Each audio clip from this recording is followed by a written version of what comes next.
Now let's come back to the question that we'll be discussing in the forums, and I was really, excited to see the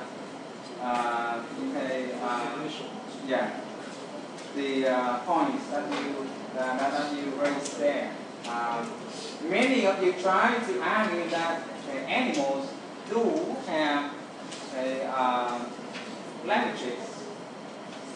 Well, I think you all have good points, and the answer to the question is that we need to really redefine what we call language, to tell whether animals have language or not.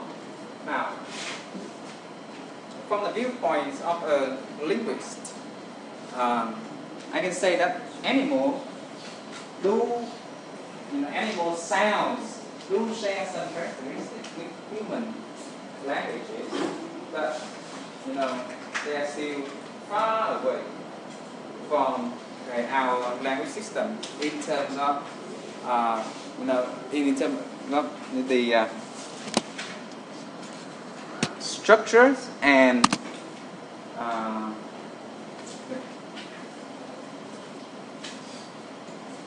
quality characteristics. Now, here are some of the common characteristics between sounds that animals make and human languages. Now, in both kinds, the users send and receive messages by making signals. Okay. We can also identify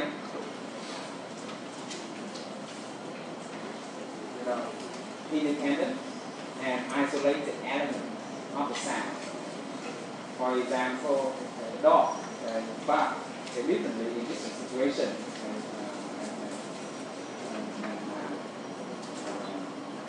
And also, you bring the images of primates making different sounds when they communicate. They also somehow, a certain order or fixed relationships among signifier reference and the syllables in the sounds that animals make.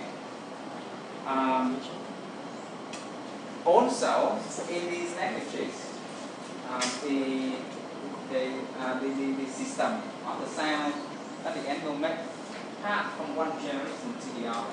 Like the monkey also needs to learn from the older generation the kind of sound that they produce. Okay. Dog also learn to bark when they were very young. It's not really inborn.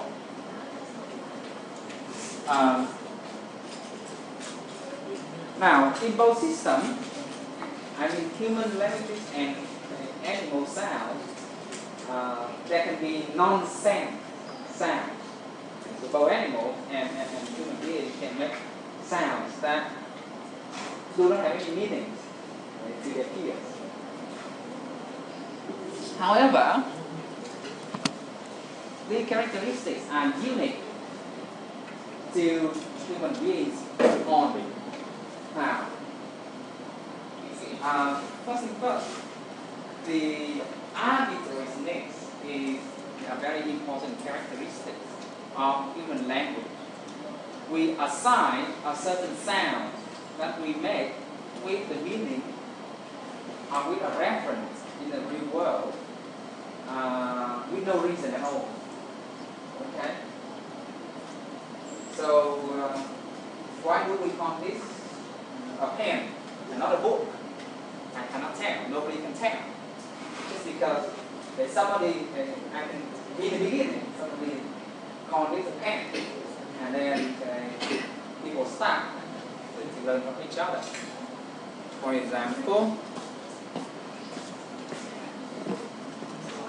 what do you call this?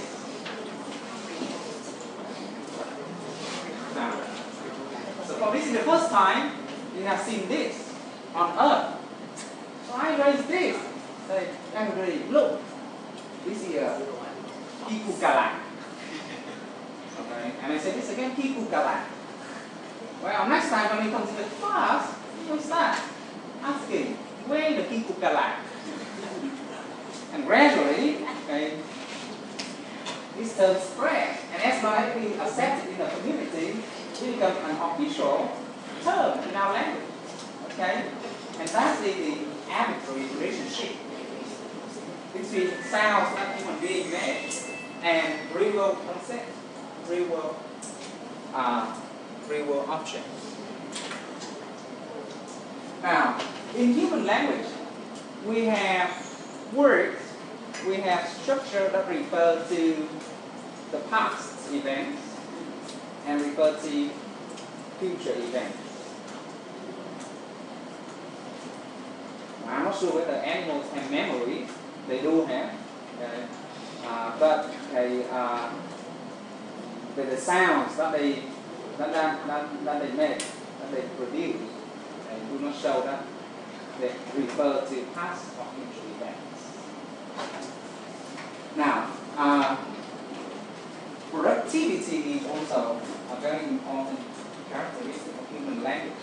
We, as human beings, are capable of producing sound, structure that have never been produced before. And that's the creative nature of human language. For example, I have just created a new word, Kikukalak. Okay? Dog can always say woo woo, wah wah. Okay? They cannot say meow meow, for example. Okay? They cannot, produce new sound and new words. Now, if you observe babies speaking human language, sometimes they may, unconsciously produce new words that are very interesting. Did I ever tell you about the story of my baby? Say, TV show? Yeah. So it was like this. When she was 3 years old, I took her to the Unification Palace several years ago to attend the bike race to celebrate the Liberation Day. And she saw a band from the TV station, TV I think, and on the top of the band there was a very big brown antenna, to broadcast the event live. And the baby was very interested. She pointed at the band and said, "Let me TV truck, TV truck." Yeah, if you look up the dictionary, I'm pretty sure that you cannot find TV truck in the dictionary there. But in that context, TV truck is a very good, very good term to refer to the concept, okay, to the object. So when I talk, this is the cat tail, this is the dog tail, this is Tootsie tail, names of the dog. This is Mary tail. And I asked the baby, who has no tail. You know what she said? It's mine. He said, baby, no tail. So this is a completely new structure. I'm sure that nobody say that to her. She learned no tail. Baby, no tail. And honestly, everybody understands what she said that way. So productivity, the ability to produce the structure, words that can never be produced before. It also unique to human beings. We also have meta language. Okay? This is called reflexiveness. Human language can refer to itself. That's why we have contrastive linguistics.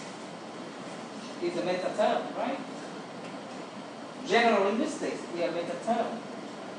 Phonetic phonology is also a meta term. We have cognitive linguistics, is a meta term.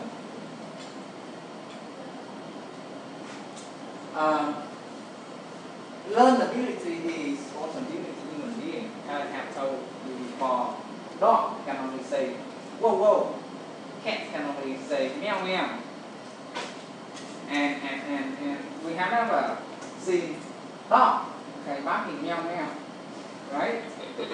But as human beings, we can make sound of all the animals, right?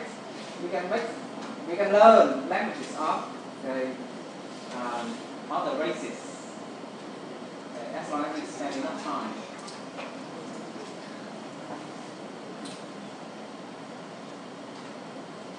Now, meaning in human language is dependent on the context, the individual elements, and the structures that they appear. And this has something to do with the concepts of speech discourse analysis that we have learned. Did you do that already? Discourse analysis? Okay. Composition analysis. For example, when I say, hey, you don't know what's going on. We are all so good students today. Okay. When I get very angry with you. Okay. Obviously, in a certain context, in a context that you are making noises and I look very unhappy, the message is very different. Okay, I will try to be ironic, sarcastic. Now, as human beings, we know how to put words together in a certain order in order to make them sound right. And if you do not follow the rules, all the people will be able to tell right away that you are not producing something that is grammatically correct. So another unique ability in human beings that we can recognize ungrammatical utterances, right? And you can tell whether somebody is saying something correctly in English or not. And lastly, with human language, Chomsky has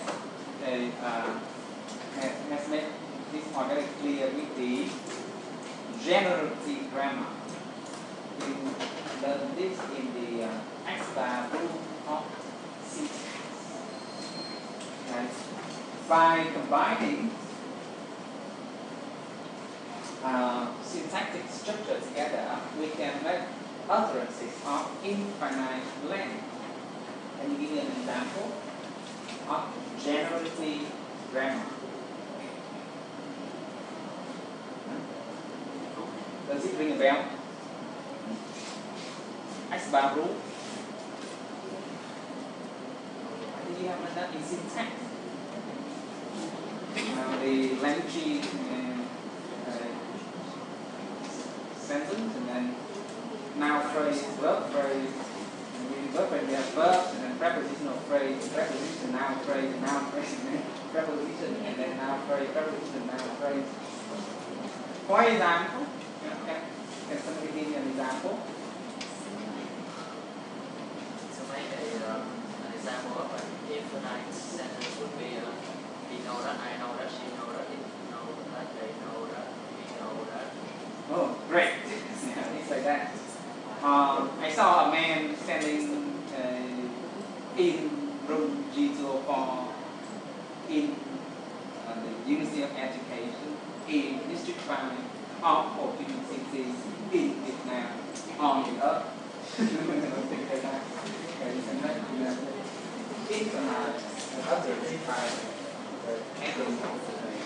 Syntactic structure together. Okay, so what do we say? Okay, at least we can all agree on this point.